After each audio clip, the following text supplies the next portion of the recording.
Chiarissima è la cosa, l'amante qui sarà. Chiarissima è la cosa, l'amante qui sarà. You go to theater to see relationships and to see the intricacies of how humans interact. And I think there is no better show in the operatic repertoire than The Marriage of Figaro. I decided to choose Figaro this year mainly because we had the right voices to do it. The main characters are the Countess, Susanna, Figaro, the Count are young. They're very close to the age of these singers. There's an immediacy about that and a certain charm and a freshness in seeing young people play these roles. There is so much honesty to these people. You see a character like the Count, who it's so easy to dislike him, but also you're like, wow, I have a lot of those bad characteristics myself. This plot happens over and over and over again in a different setting every single day, and it's so relatable to so many different people, and so many people feel the same way about it today that the Countess would have felt about it in that day.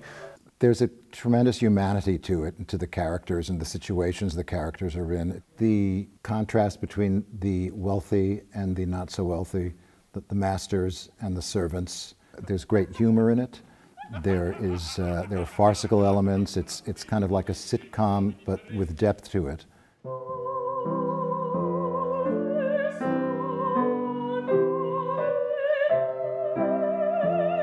There's a couple of spots in which it's just heaven.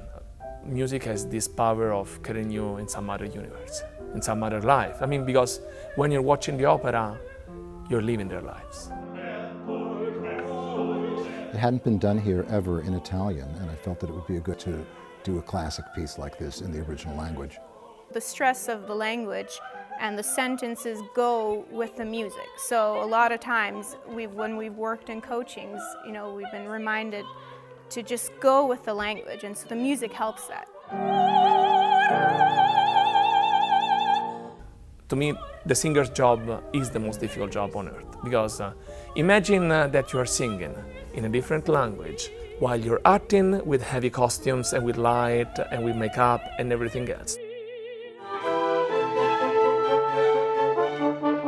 Every time that I get to sing with orchestra, it kind of is a slight reminder of like, oh, that's right, that's what is so beautiful about being in this line of work.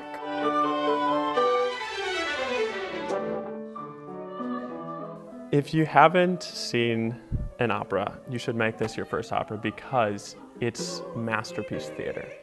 Timeless. I absolutely think this opera is timeless.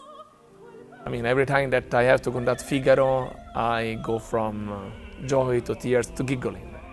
I would hope that the audience walked away feeling entertained and delighted, amused, touched, moved by both the music and the characters. And in that final scene, which is one of the most profound moments in opera, both musically and dramatically, and I hope people will be laughing but maybe have a tear in their eye.